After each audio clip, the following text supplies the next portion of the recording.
Frank, no, Frank. If I can get up here. Trip on any of our paraphernalia. I never pass up an opportunity to talk. I just want to say a few words about Camp Blanding. I was one of the inhabitants of Camp Blanding in 1940 to, or 41 to 43.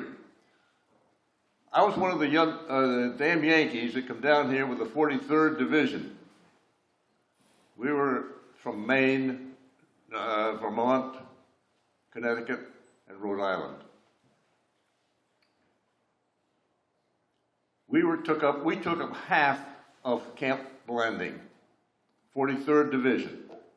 The other half was taken up by the 31st Division, which was the Florida, Georgia, Alabama, Mississippi, and Louisiana National Guard. So here we have the Yankees from the north, 43rd Division, and the rebels in the 31st Division. In the middle of Camp Blanding, there was a parade ground. And down through the middle of the parade ground was a white line called the Mason-Dixon line. Believe me, that was it. We Yankees were in the far end of the camp. We had to come through the 31st Division area in order to get out of camp through the B gate. Well, the rebel boys from Louisiana, Cajuns, spoke French. And they were hurling all kind of epithets at us damn Yankees as we passed through their territory. And many fights evolved from that. Because they didn't know that we damn Yankees lived next to the Canadians and we spoke French too. So we understood what they were saying. So bingo, a lot of fights developed.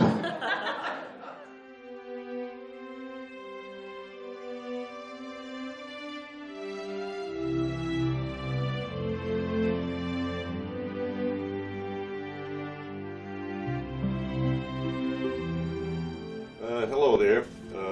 My name is Frank Winchester Towers, and I'd like to offer this interview as a document covering my life from my early beginnings through my military career and beyond.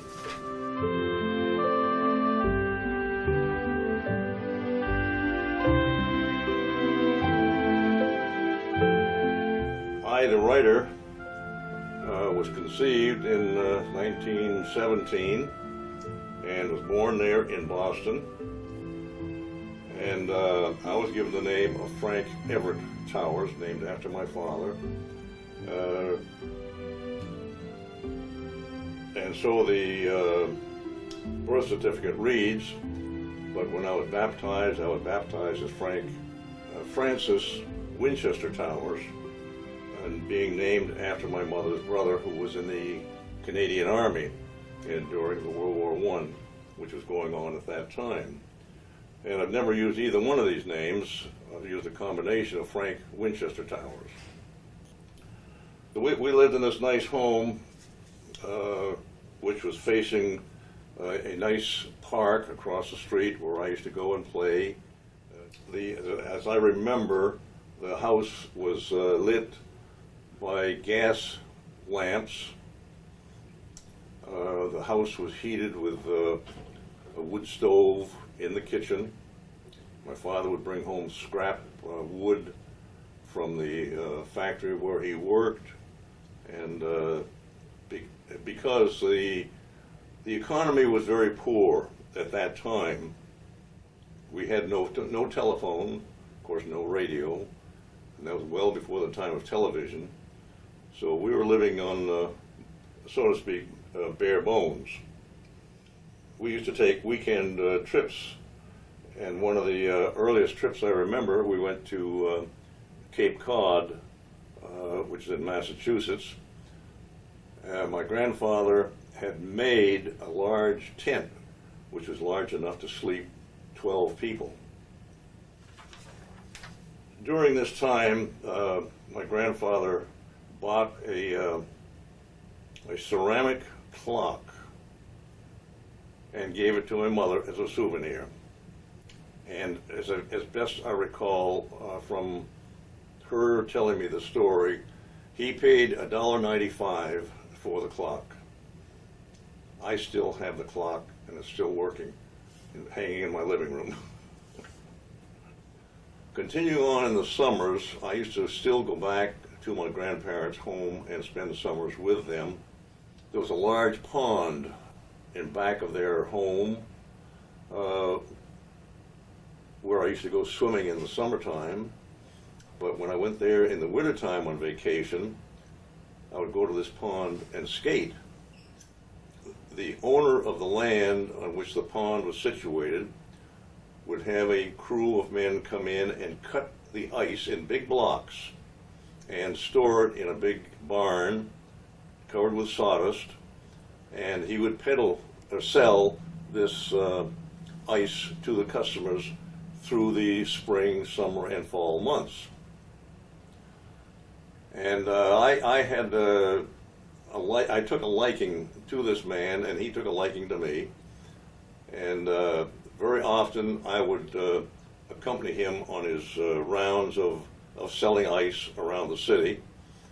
And he would let me drive the horse. Vehicles were mostly horse-drawn back in those days. He would let me drive the horse, and I took a great deal of pleasure in doing that, and be able to start the horse and stop the horse at the appointed places. Looking back at it now, I'm sure the horse knew exactly where to start, when to start, and where to stop. I didn't have anything to do with his direction. And I went to Burlington, Vermont, and to attend the University of Vermont, and was studying business administration there. And along about that time, in fact it was 1939, the clouds of war began to rumble, and the United States government instituted the draft, where young men between the ages of 18 and 26, I believe, were to be called up and serve 1 year service in the military services. I was anxious to get into the service and to get my 1 year of duty over with and get back home and settle down and continue on with my life.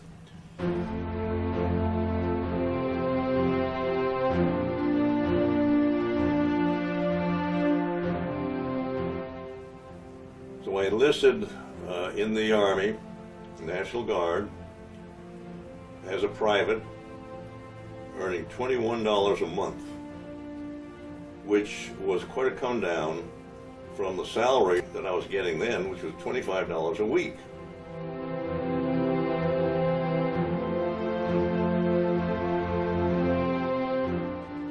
Our unit moved from Vermont down to Florida, to a place called Camp Blanding. Excuse me. And this is where we spent the next year in training and preparing for the possibility of having to be called to combat duty in the war, if war did eventually break out. The Great White Fathers up in Washington, not knowing where we're ever going to go, they thought that it would be nice to feed us some of the typical Southern rations and to feed these rebel boys some of our good Northern rations. So they exchanged rations, and for breakfast we had grits, turnip greens, you name it. And here we were putting sugar and cream on grits, which didn't go very good. And those poor rebel boys getting cream of wheat and putting butter and salt and pepper on it. That didn't go very good either. During that period of time, weekends were free to us, and we were able to go into town and visit and see the tourist sites. And very often the citizens of the area would invite us to come to their homes for dinner or lunch. The churches and civic organizations, as well as the individuals, would send invitations out to Camp Landing and invite 8 or 10, 15 soldiers to come to their organizational function.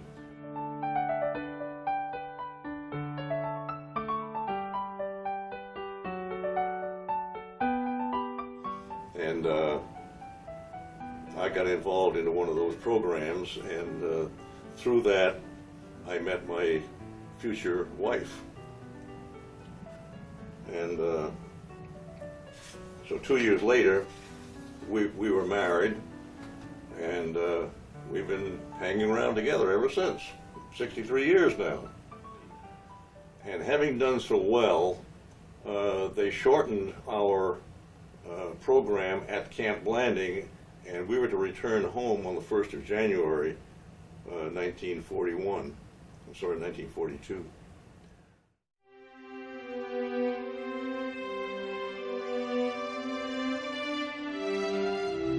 But unfortunately, on the 7th of December, the Japanese bombed Pearl Harbor, 1941. And we knew then that we were in for the duration, that we would not go home in January. So a few days later, we did get the official notice that we were all subject to service indefinitely.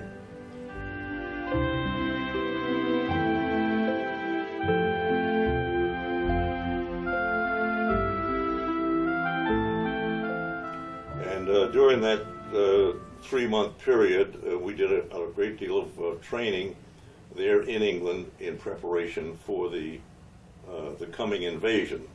Of course, no one knew when that invasion was going to take place, and it was all speculation from day to day. But finally, one night, late at night, after midnight, we heard the drone of thousands of planes going over, and we knew that was it.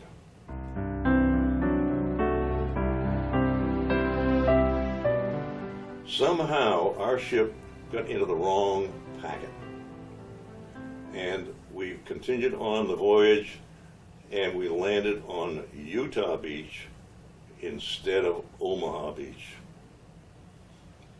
which was a wide, very wide and sandy beach, and there were no cliffs. So we knew immediately that we were in the wrong place. But it was not until after we got disembarked from the ship that the beachmaster advised us, our commanding officer, that we were in the wrong beach and we had to get back on ship and go to Omaha Beach. The reason I remember this so very well, this was my birthday. I was 27 years old. And that was the biggest reception that I had ever received. It wasn't a very friendly one, but it was a big reception.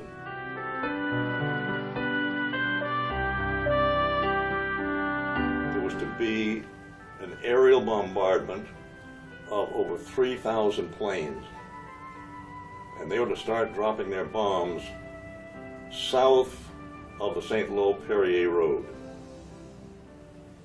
The artillery fired red smoke shells landing on the road to further define the road so the airmen could look down and see this red streak of smoke, and they were to bomb forward of that. But to our horror, we saw the bomb bay of the planes open and the bombs starting to fall down. Unfortunately, those bombs fell right on our troops. We had 147 men killed in our regiment in those few moments, and several hundred more injured. And it just happened at that particular, well, just prior to that time, I had been in the hospital for 10 days.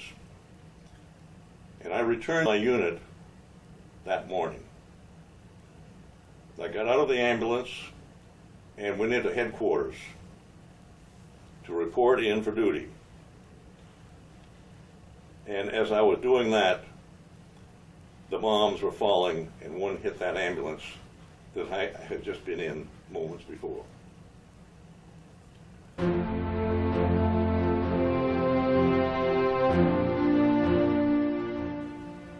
We were just about ready to make our big break into Germany when Hitler came up with the idea of breaking through the Ardennes, and we became involved in the Battle of the Ardennes in the middle of December 1944. This was a very serious breach of our lines. We lost many thousands of men killed and taken prisoner. In our 30th Division, actually, we had more casualties from the cold than we did from enemy action. We had just been in the Netherlands area, and it was relatively not warm, but not freezing weather. But when we went down to the Ardennes, we were encountering weather 20 degrees below zero. This is Fahrenheit. So we suffered brutally from the cold during the month and a half that we were in the area around Malmedy.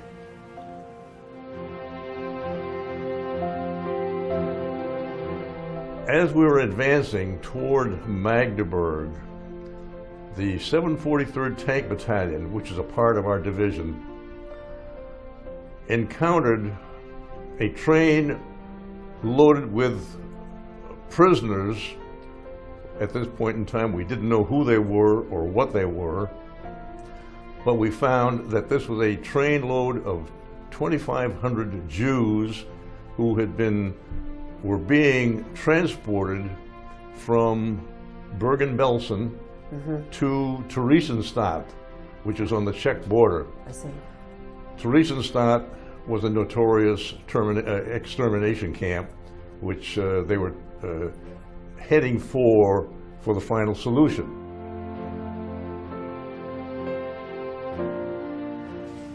Upon reaching the edge of Magdeburg, the day before the aerial bombardment was scheduled, we liberated a slave labor camp, which was composed mostly of Jews, some Americans, British war prisoners,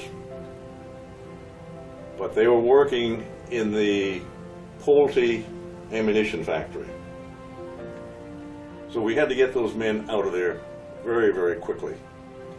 So again, it fell my lot to be the escort to assist in getting those men loaded into our trucks, and we moved about 30 kilometers to the west to some Luftwaffe barracks that we knew about, where they could be housed and fed and clothed.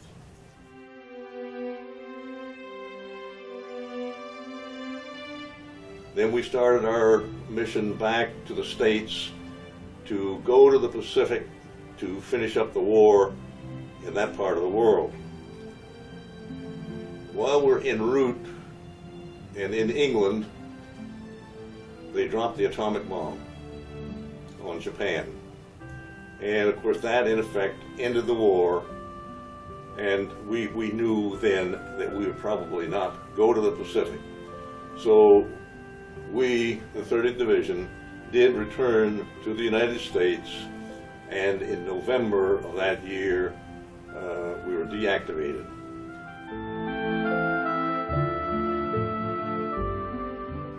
I stayed in service and almost immediately was reassigned to occupation duty back in Germany. And I was assigned to Frankfurt, Germany, where I was the assistant post exchange officer for 3 years. So I remained there, and at the end of the 3 years, I came back to the States and have settled in my present home near Gainesville, Florida, where I've been employed here at the University of Florida for 17 years and retired in 1979.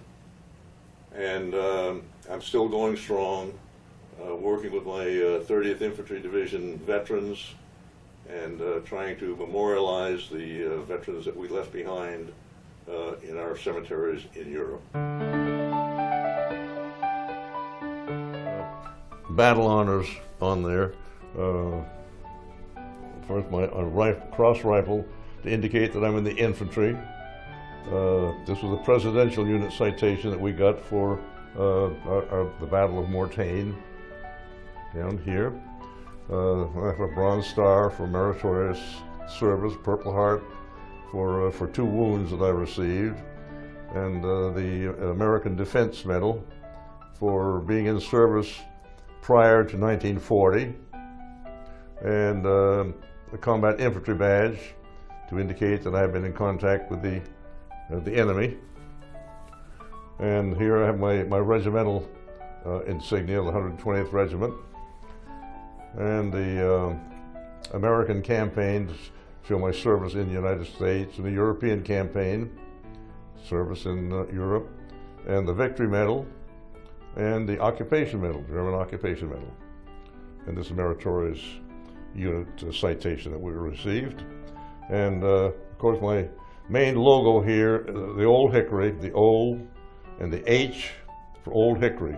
Old Hickory was the nickname of Andrew Jackson, our 7th President of the United States, who was born on the border of Tennessee and North Carolina. It's rather disputed, but the 30th Infantry Division National Guard was formed of men from Tennessee, North and South Carolina. So they took the name of Andrew Jackson as their mentor. And then in the middle of the logo are the 3 X's, the Roman numeral 30 for the 30th Division.